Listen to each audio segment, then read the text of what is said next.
Thank you so much for coming.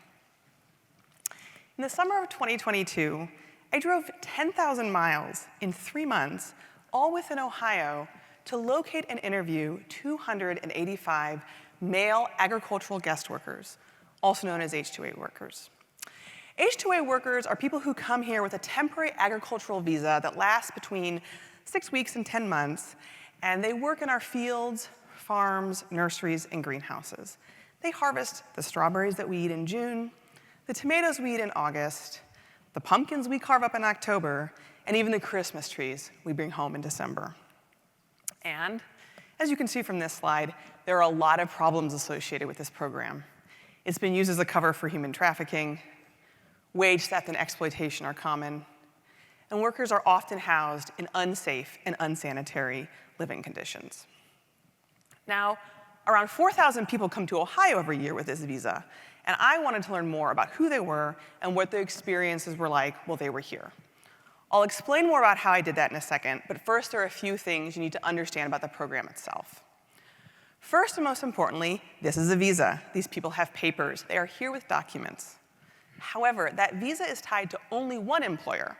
So what this means is that if Mr. Smith brings you here on an H-2A visa to work in his apple orchard, but then he makes you live in a tool shed and only pays you half of what you're supposed to be earning, you can't quit and go find another job. You have to stick it out with Mr. Smith or pay your own way back to your home country. Employers are supposed to provide free transportation from the worker's hometown at the beginning of the season to the work site and back again at the end, but they're not going to pay for it in the middle. And employers are also supposed to provide free housing while the worker is here, housing that has theoretically been inspected and meets federal standards. Now, the use of the H-2A program has increased significantly in the past decade. Nationally, it's grown about 270% from 2013 to 2022.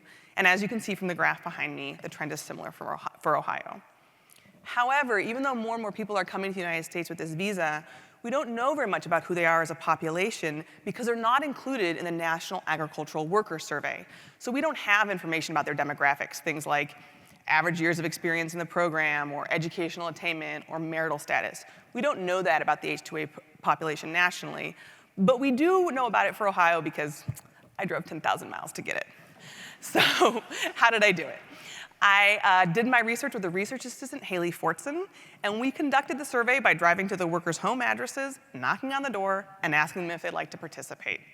The surveys were conducted exclusively in Spanish, and workers received $20 to compensate them for their time. The surveys were anonymous and confidential, so this means that I don't even know the first names of the gentlemen who spoke with me, let alone identifying information like a birth date.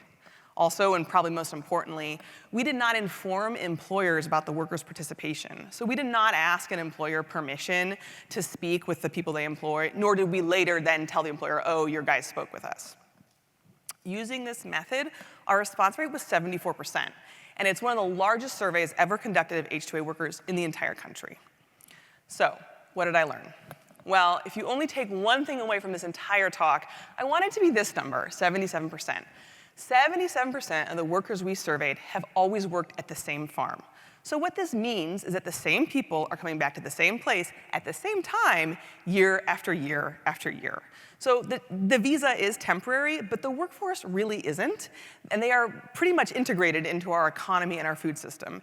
And to give you an idea of what this looks like, if you go to a grocery store around here in July and you buy some cilantro that says, I'm local on it, I would bet you money that cilantro was grown by an H-2A worker and may have even come from this field. Similarly, if it's May and you go to Lowe's to buy your mom a basket of pansies for Mother's Day, I can almost guarantee you those pansies were grown by an H-2A worker and may have even come from this nursery. The point is that yes, these men are hard to find. I know I drove 10,000 miles looking for them, but even though we can't see them, they are absolutely part of our economy and they are part of our communities. And they're doing really important work for us. So who are these men who are doing this important work? Well, one of the things that I learned, this is some of that demographic information I was talking about, one of the things that I learned was that most of the men are partnered and they have children. And this is by design, it's not an accident. Growers select for men who have families in their home countries because they think it means that the men are less likely to complain once they get here, less likely to desert, more likely to work harder if they have families they're trying to support in their home countries. Also, most of the men have at least a 9th grade education. We even spoke to some men who had been to university. So what this tells us is that the people who come here with this visa are not the least educated members of their communities. They have some education, they have some resources, and they have leveraged those things to get this visa to come here and do this work.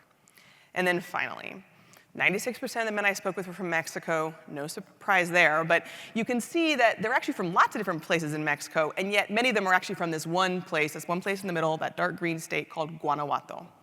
And what this reflects is communities in Ohio already have relationships with this part of Mexico, and those networks were utilized to find people to come work on this visa.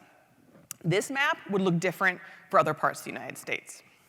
So this is all very interesting, at least I think it's interesting. It tells us a little bit about the sort of demographic profile of H-2A workers in Ohio, but it doesn't tell us anything about what their experiences are like while they're here. Now, to learn that, we asked some open-ended subjective questions to understand more what it was like for them while they were working here, including these 2 questions. So we would start kind of as a warm-up by saying, what's hardest about your work and what do you like the most? Now, I thought everyone was going to say, well, the thing that's hardest is the work itself. It's hot, it's physically difficult, it's boring, and the thing I like the most is the money. And it's true, lots of people did say those things. But they also said a lot of other things. And to give you an idea, I'm going to just read a couple of samples here. So these 2 men, one says, well, the hardest thing is waking up early. What do I like? Everything. For this man, the hardest thing is the language. What does he like the most? The money. For this gentleman, he says, well, nothing has been difficult for me because I've done hard labor before. What do I like the most? I live with my friends, and I earn more. And for this man, he says the hardest thing is not being with my family. What do I like? I like all of my work. I like the plants. I like the process. So I share these stories, or these little samples, to help us understand that you have this thing called the H-2A program, this visa, but within it, people are having a range of experiences. So the H-2A visa program is not all bad. It's also not all good. It's a combination of the 2 things, like most things in life. And to kind of illustrate this point, I'm going to tell 2 stories. Haley and I went to a farm where we ended up interviewing almost half the workers. And every single one of them talked about how physically difficult the work was. And as you can see from the samples I just read, people often didn't actually mention that, so we really noticed it. And one man in particular, at the end, to wrap up, we would always say, well, if you could do anything to improve the program, what would you do? And this guy looks at me and he's like, I wish they would give us a break. And he goes on to be like, look, I get up at 4:30 in the morning, every day, including Sundays.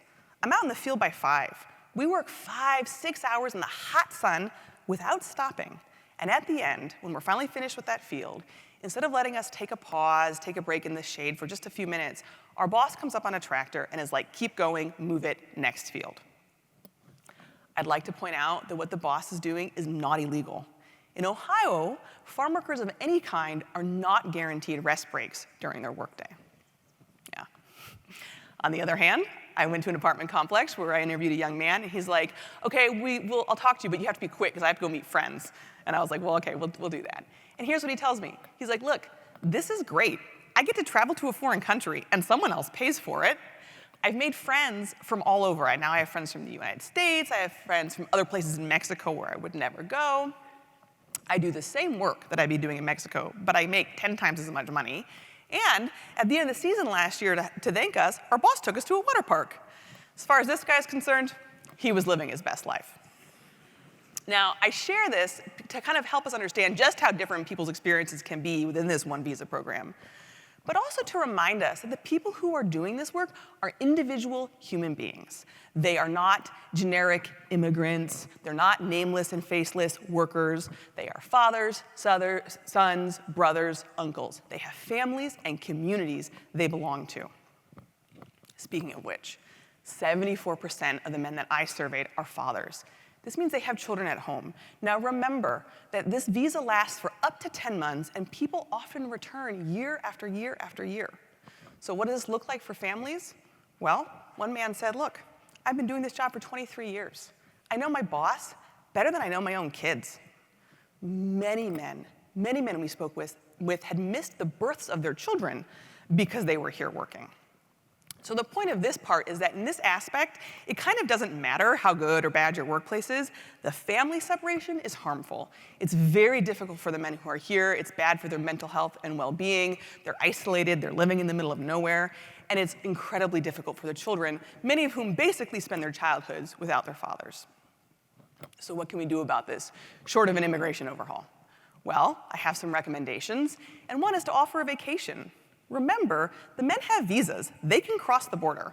So if you have workers who are here for more than 6 months, there's going to be a lull. Let them go home for that time. It makes a huge difference to them and to their families. Other things you can do are offer English classes and help the men get their Ohio driver's licenses, which legally they're allowed to do, but the process is difficult.